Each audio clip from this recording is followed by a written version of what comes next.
Next, from the City Club of Chicago, Illinois Senate President John Cullerton talks in depth about the ongoing financial crisis impacting Illinois government. This runs about 40 minutes. Good afternoon, everybody. I'm very grateful to have this opportunity to introduce my friend, President Cullerton. For those of you who are unaware, he came into the General Assembly in 1979, first in the House for 12 years, and then since 1992 in the Illinois Senate. And he was elected president in 2008, succeeding Emil Jones, who I guess is here as well. You know, he is a very smart and talented person. I don't know if you've had the opportunity to hear him do his stand-up routines, but they are hilarious. I'm sure what he has to say today is much more on the sober side. But he is a very smart and talented and funny person. I'm grateful to have him as a friend, and I know you will enjoy his remarks today. Thank you very much.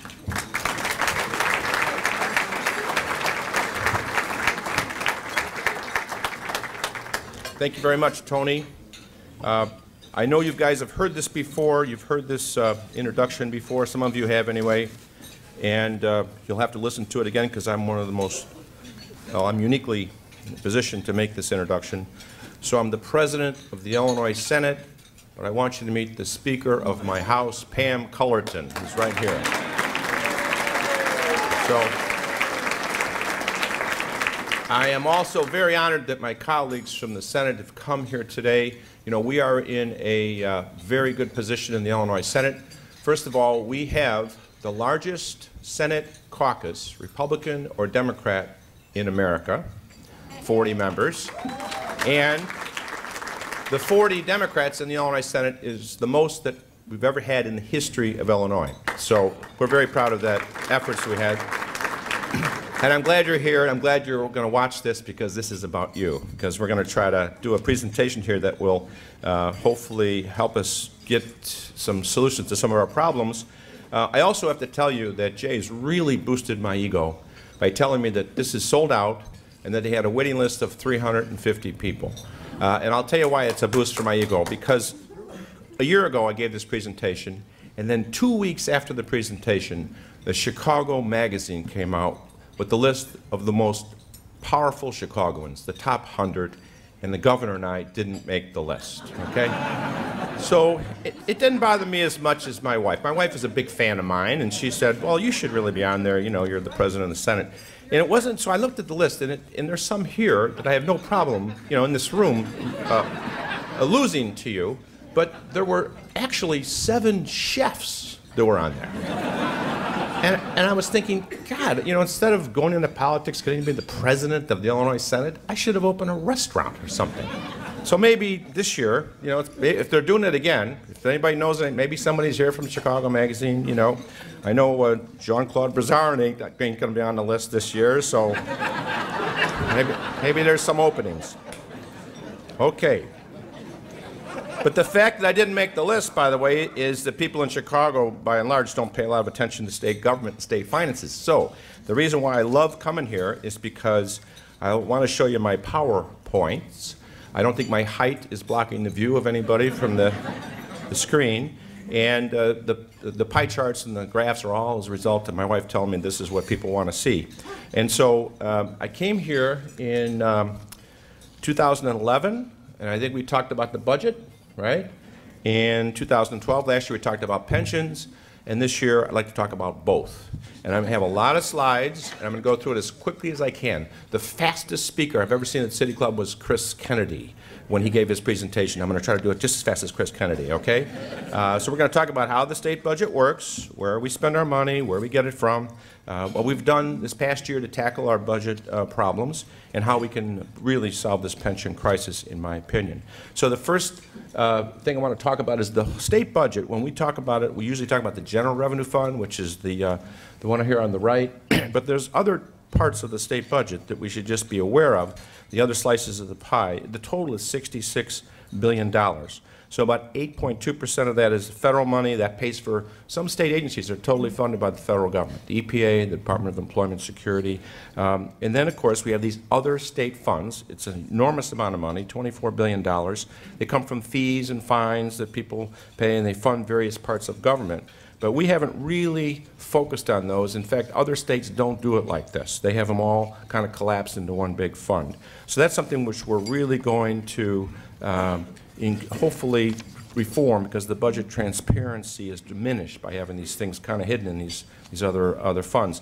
And just to show you a little bit about how, that's kind of an intimidating slide. I'm not going to go through the whole thing, but just to show you, this is the current fund balance for those, just the top 15 of these funds.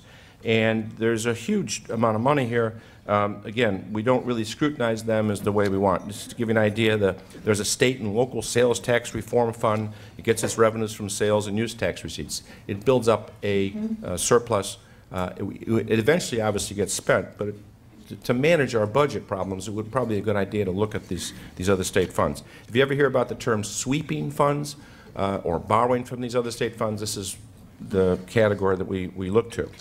All right, so let's get back to the next slide. So we go on the right side here, that is the General Revenue Fund, and that's the one that we usually talk about when we talk about our budget. And that is $33.7 billion. So where does the money come from? Personal income tax receipts is the biggest source of revenue. If you look at the sales tax, just under 20%. Keep in mind, I'll just say this, I'm not proposing any legislative changes here, but we don't tax, our sales tax does not cover very many services in the state. Most other states cover services, we do not. And also, I got in trouble here a couple years ago saying this, our state income tax, we are one of, I think, 12 states don't have an income tax, but of the states that have an income tax, we're one of the few that do not tax retirement income. I'm not proposing any changes, I'm just pointing it out. Other taxes and fees, you see the other taxes and fees, that's utility taxes and gaming, for example. So, a little history lesson on our Illinois income tax history. So, obviously our personal and corporate income tax rates have generated a lot of attention in the last couple of years. So let's look at this timeline. Governor Ogilvie started the income tax. The largest income tax in the history of the state of Illinois. Governor Ogilvie has that distinction, 2.5% personal, 4% corporate. We did go along twice with Governor Thompson and had 2 temporary income taxes. The first one expired after a year and a half, I believe it was, and the second one, Governor Edgar ran for governor and said, I want to make that income tax permanent, that income tax increase permanent. He campaigned on that and actually won, and so we did. We kept it permanent. And then in 2011, we passed the increase in both the personal and the corporate income tax rates. Now, again, if you're a Democrat, we went from 3% to 5%. So if you're a Democrat, that's a 2% increase in the Illinois income tax. If you're a Republican, it's a 67% tax increase. And both are true. So whichever you are. And reporters always say 67% too. So, and that, of course, expires and goes down January 1st, 2015. So let's look at the other states. Okay, so there's Illinois. That's 5%. It's a flat rate. The next one is Indiana. So Indiana is a little bit lower than us. The next one is Kentucky, then Missouri, Wisconsin, and Iowa. Okay, so those are the Midwestern states. Those are their tax rates compared to ours. Ours is, oh, you can see the last one there? That'll be Illinois when it goes back down on January 1st, 2015. Then we'll be lower than all of them. Right now, we're just slightly higher than Indiana, and that's our individual tax rate. Now, the corporate rates, right now we're at 7%. You see how it compares to Kentucky, Missouri, and Indiana, the other states. We're right in the middle. Frequently, people confuse our tax rates, our corporate tax rate, and they say it's 9.5%, which is not true. Ours is 7%, but we do have a 2.5% corporate income tax replacement tax, corporate personal property replacement tax, because we don't have a personal property tax. Other states do. So apples to apples, this is where we are with the corporate tax. And the other thing that you may have heard about since we raised our income tax is that all the jobs fled to Wisconsin, right? So I thought we'd put this little slide up here. Actually, they didn't. Since the income tax was increased in Illinois, we added 92,000 jobs, almost 92,000 jobs. Wisconsin, ironically enough, remember Scott Walker in the press conference says, "Come on to Wisconsin, Illinois just raised their income tax." Well, apparently that's not working for Scott because he actually lost 15,000 jobs since we raised our income tax. Now, I want to talk a little bit about our budget. So we're back to our budget. So little explanation of what we call the non-discretionary spending. This is our general revenue fund budget. The non-discretionary spending are things that we spend money on that are driven kind of by a formula. In order to spend less than that amount of money, we have to pass a law to change it, okay, which we have done to save some money. But that's what we call discretionary. And then that's the non-discretionary, and the discretionary is basically everything that we have left over. So if we look at the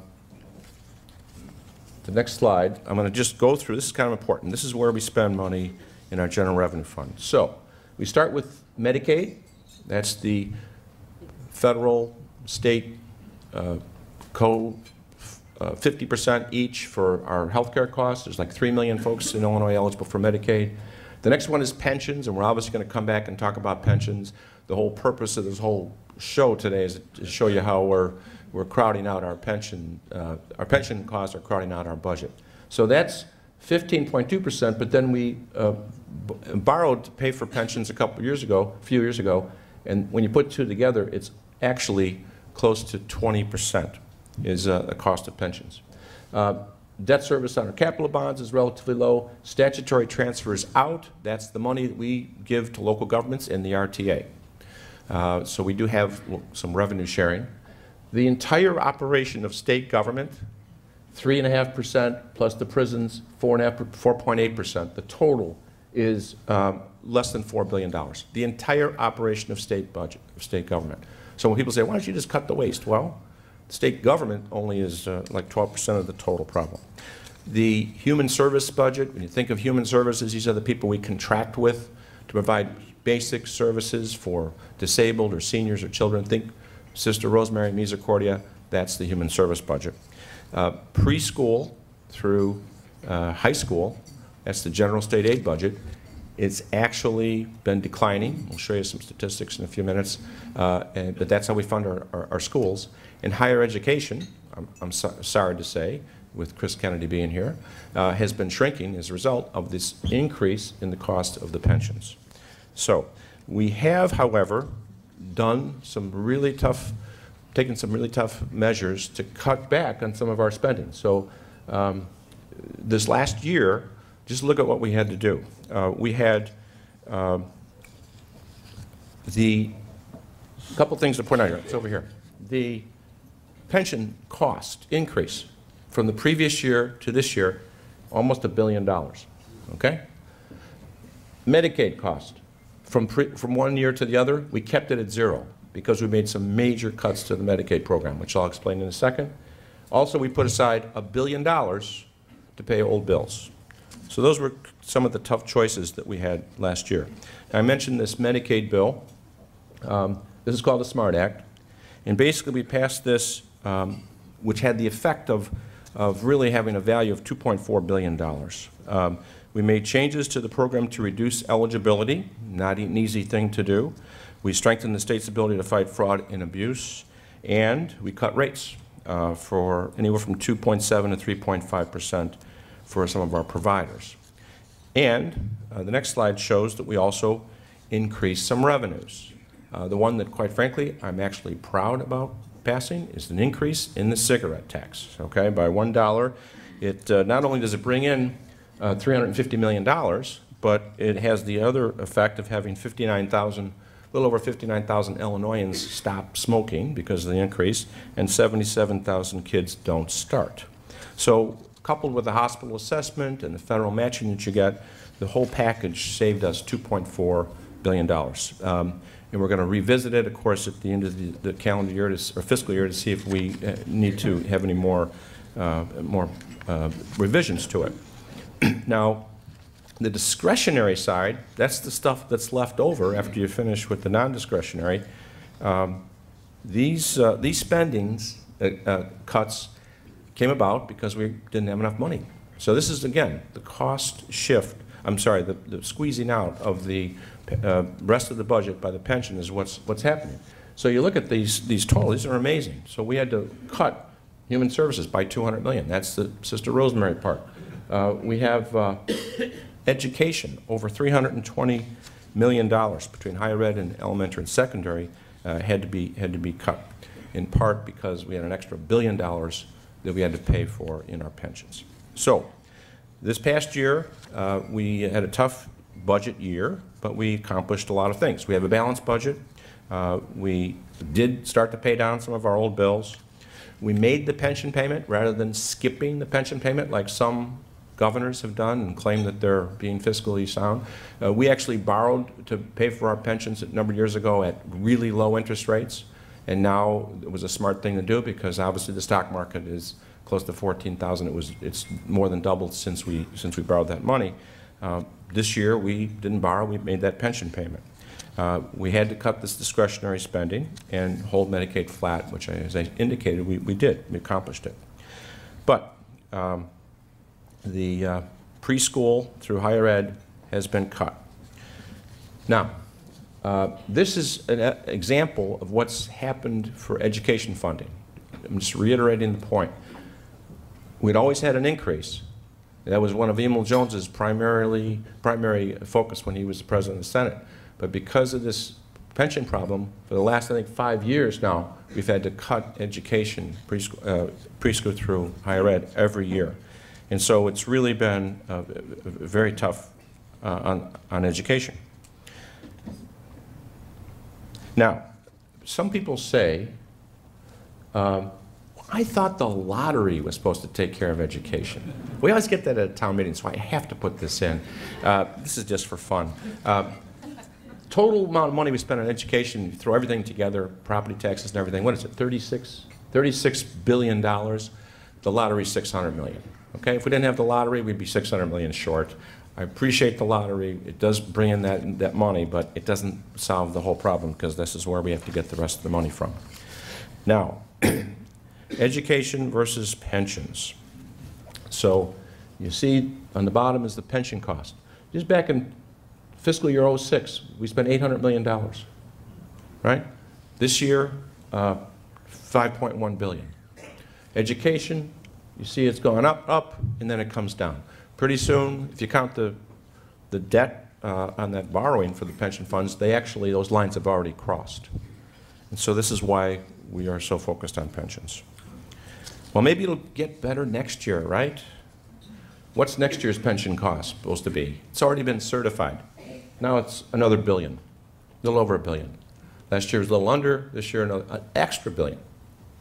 So this is why it's so important for us to focus on trying to get a reform.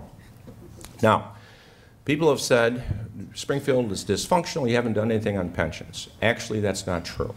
We have passed a pension reform. In 2010, we passed a bill that means that for the last 2 years, all the new hires in the state, they have been hired under these much reduced benefits. The retirement age has been increased to 67. We ended their compounded COLA, which is the most expensive part of our pension. This bill that has been in the law for a couple of years will save $71 billion between now and 2045 when we are on a schedule to get fully funded. So it was a very significant piece of legislation which we were able to pass, obviously over the objections of the unions who were affected by it. So we do, though, in solving our pension problem, have to be aware of the fact that we have a Constitution which has a pension clause. And I've shown this to you before, but this is what it says. And I do have a very good lawyer who's been researching this, who says, you know, it wouldn't be smart to pass a bill to claim you did something, and then a year later find out that it was unconstitutional. So what this really means is that the pension clause makes a public employee's pension an enforceable contractual relationship which cannot be unilaterally changed unless you enter into a new contract. So pension benefits are contractual. They can be modified through contract principles, okay? So I told you that the COLA is the thing that's costing us so much money, all right? Just to give you, I think I showed this slide last year, just thought I'd emphasize it again. So if you take an example of someone who retires at age 60 with a $50,000 annuity, if you have a straight COLA, by the time you're 90, it's $95,000. If you have a compounded COLA, like we have, it's a lot more. In fact, the difference is $250,000 over the lifetime. And that's what's so expensive. Now, would we like to be able to give this compounded COLA out to everybody? Sure we would. But this is the part that it is the most expensive part of the benefit. And this is the one that our legislation is, quite frankly, aimed at. And that is a bill called Senate Bill 1, which I have introduced. And it has two parts. And this is the politics of it. This is a compromise. So Part A is a bill that had been talked about, introduced in the House. And Part A was a bill that Representative Necritz and Leader Cross proposed, but they actually didn't vote on it in the House. The only pension bill that actually passed last year was the one that the Senate passed, which was Part B. So my plan here is to try to compromise with the House. We'll put both of them in the same package. And the way it would work is that the primary one is this Part A. I personally obviously have indicated it has some constitutional questions. And if for some reason it's found to be constitutional, then it's the law. And it saves a lot of money. And that's why people are for it. If, however, it's found to be unconstitutional, then we have the backup, which is built into the same law, which will be Part B. So as you can see, Part A reduces pension benefits. It takes that existing 3% COLA and it replaces it with a COLA that has a limit on it, and depends on whether you receive Social Security or not. And the employees have to contribute more money into their pension system. And again, if there's a cap on your maximum pension, it saves a lot of money. Now, Part B is the bill that we've actually passed out of the Senate, never called in the House. This uses the contractual approach, okay? And this is one that gives you two choices. And this is why we feel it's constitutional, because you're giving a choice to someone, maybe a Hobson's choice, but it's a choice nonetheless. So if you agree to give up your compounded COLA and delay it for 5 years or until age 67, and you get to keep your current, you get to keep your simple COLA, okay?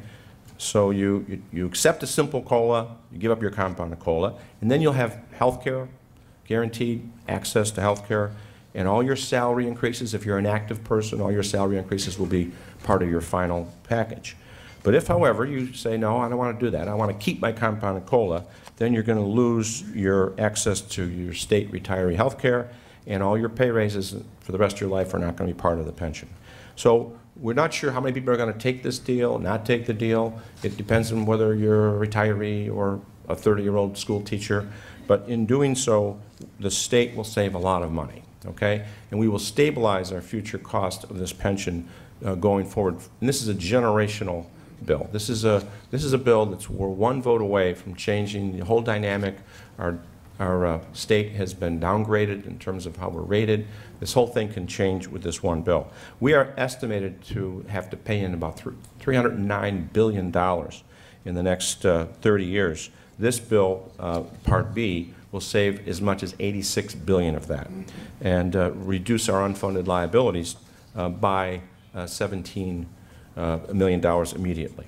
So I try to do that as fast as Chris Kennedy. We talked about how the state budget works, where the money comes from, where we spend our money, what we've done this past year to try to balance our budget, and then this pension crisis, which, again, I've introduced this bill It's Senate Bill 1. It can be amended in the House. We're just trying to see if we can do it. Just so you know, this is a bill that cannot be passed by Democrats only. You might want to say, you got 40 people, why don't you just pass it? Well, there's opposition to this legislation in both the House and the Senate, in both the Democrats and Republicans. And we have to work together. We were able to do that last year with my Republican counterpart, Senator Radonio. We passed the bill with just barely 30 votes. It's not an easy vote, because guess what? There's retirees, there are union people that say they don't want to change anything. Their solution is to raise taxes by some $2 billion and just use that to pay for the pension crisis. Well, I don't think that even Sister Rosemary would agree that if there's a $2 billion tax increase, none of it should go to her. So that's why we have this, this dilemma. But again, I'm ready, willing, and able to try to tackle it. It's not going to be an easy solution, but I'm so glad that I have half my caucus here today to listen to this. And so now they're not allowed to ask any questions yet, but anybody else here, I'll be more happy to answer. Thank you very much.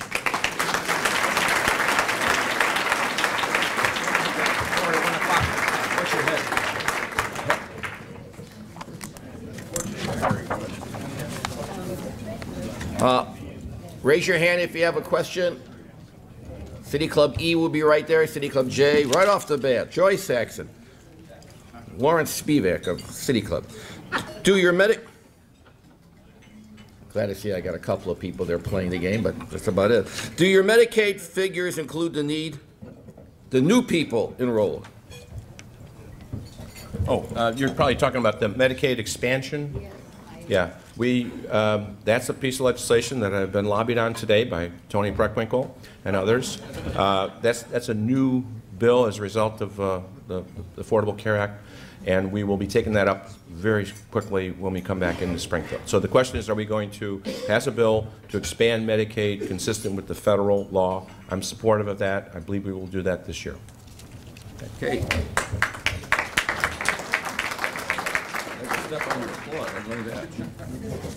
Jeff Collard from Haymarket Center.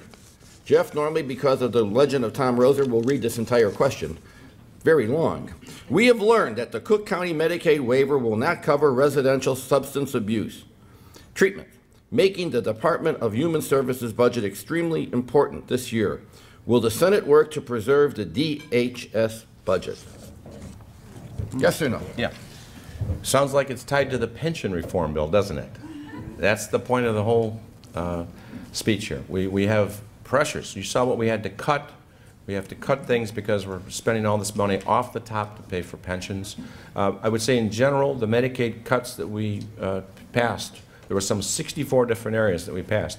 We hope that we're going to save money. And if some folks who are affected by that can come to us and say, you know what you did wasn't right, there's a better way to do it to save the same amount of money, we're open to those suggestions. So any budget pressures, though, we have to first pass a pension reform so that we are don't have such a big crowding out effect of those pension costs.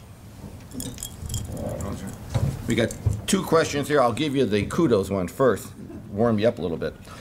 Janet Williams from the Respiratory Health Association. Where are you, Janet? Raise your hand. Right back there. Congratulations on the 5th anniversary of Smoker-Free Illinois. What will you do to protect it? Okay. Now, that is not a puff question. Yeah, we passed 5 years ago. We passed a law saying you can't smoke in here today while you're having lunch, and we're very happy we did that. And actually, the best, as I said before, the thing that keeps cuts back on people smoking is actually to raise the cigarette tax, which we did.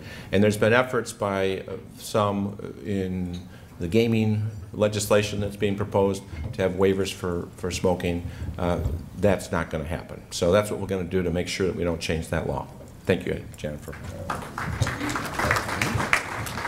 In the long history of the City Club, this is a first. Mr. Mazur, our first typed question.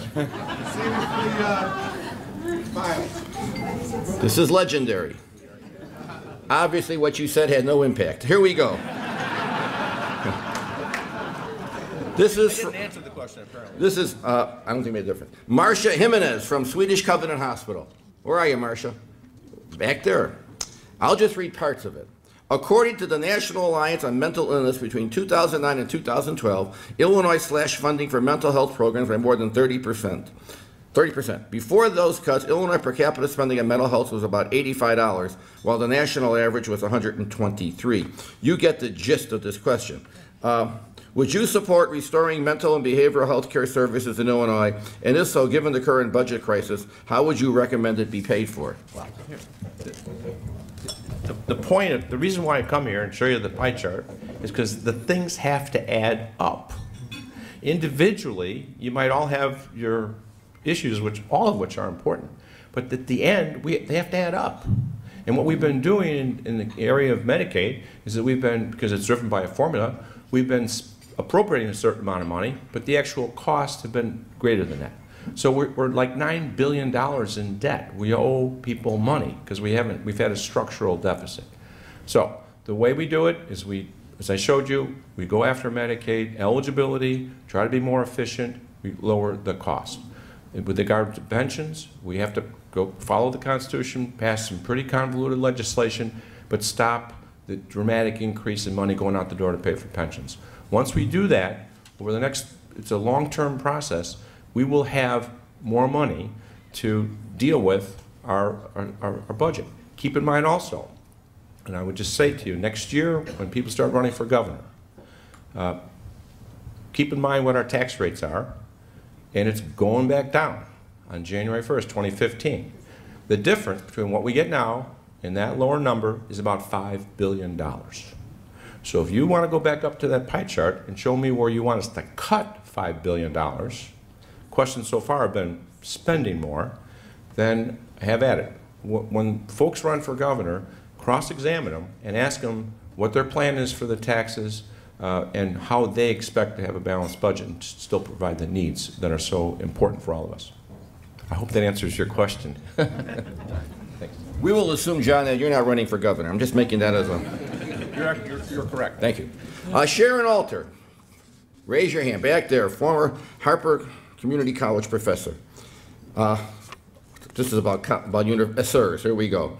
College university employees who pay to the state university retirement system pay not just towards pensions, but also towards the COLA when they retire.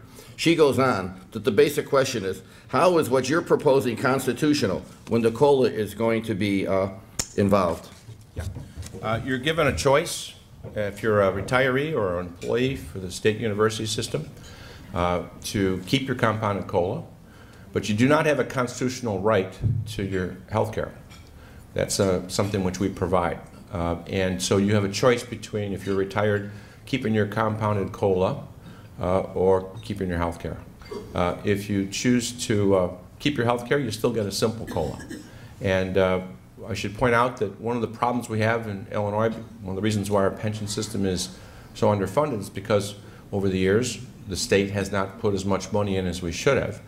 But that's due in part to the fact that we are responsible for all the universities and all the community colleges. Even though they're not state employees, the state's responsible for paying the employer contribution to those pension systems. And in the case of the teachers, the suburbs and downstate, the state's the employer. We're the ones that have to pay in their amount. They pay next to nothing. So that's one of the reasons why there's been such a underfunding in the pension system. So it's constitutional in my opinion because you're given a choice and it's a contractual arrangement that therefore complies with the Constitution. Hey, Mark Weyermuller, raise your hand. You know, those guys in the back obviously want to move up because we don't have a damn question from anybody up here. It's a two-part question. Part one is Paul Green's lunch sold out? Not quite. Number two, pensions, kiss up, kick down. Pensions, would you consider on new employees, IRAs and 401ks to get government out of the pension business?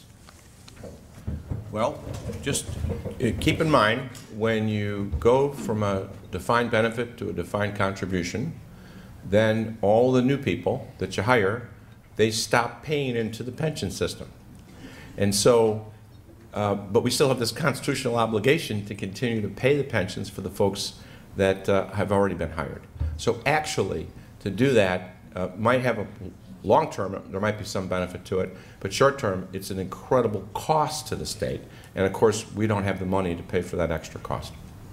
Okay, 2 more questions, and we'll let the media go after the senator in the room over there, in the saloon. This is from Board Member Ed Mazer. Senator, why are members of the judiciary not included in the pension reform proposals? I know it sounds like a conspiracy, but it's not. First of all, there's very few judges. There's only 950 judges active right now. They have a very small pension system. The reason why is because when you get into this contract that we're talking about, that you need offer, acceptance, and consideration.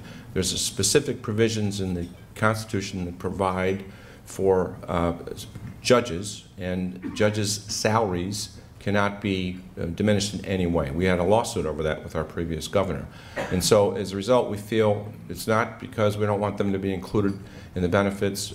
Perhaps if we have a court case in the future, we'll see what the court thinks is constitutional and not constitutional, we can certainly add them. But in terms of the big cost, it's a really, really small part of it. So is the same thing is true for the General Assembly, but we don't have the same constitutional provision that applies to us. And keep in mind, we want to pass the same law that applies to us as it does to the rest of the state employees. A final question from the moderator, Sandbag. Bloomberg. Illinois credits rating lowered by S&P as pension costs rise. Cut one level to A- by Standard & Poor's, who will probably want to cut it again. How do we deal with that when we have to borrow money at an increased rate? Yeah, you just simply read what they said. You read exactly what they said when they made the cut, when they lowered the rating. They said you didn't deal with your pension crisis. They read the papers too. We went to the General Assembly. We were there. The governor tried very hard to try to get us a solution before the end of the last General Assembly, and we didn't do it. So as a result, they warned us before, we didn't do it. That's why it's Senate Bill 1.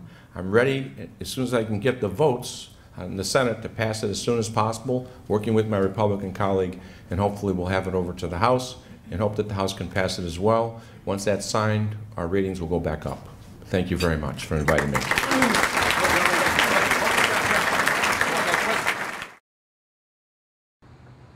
You're watching the Illinois Channel, an independent nonprofit corporation formed to provide gavel-to-gavel coverage of Illinois state government and other public affairs events taking place across Illinois.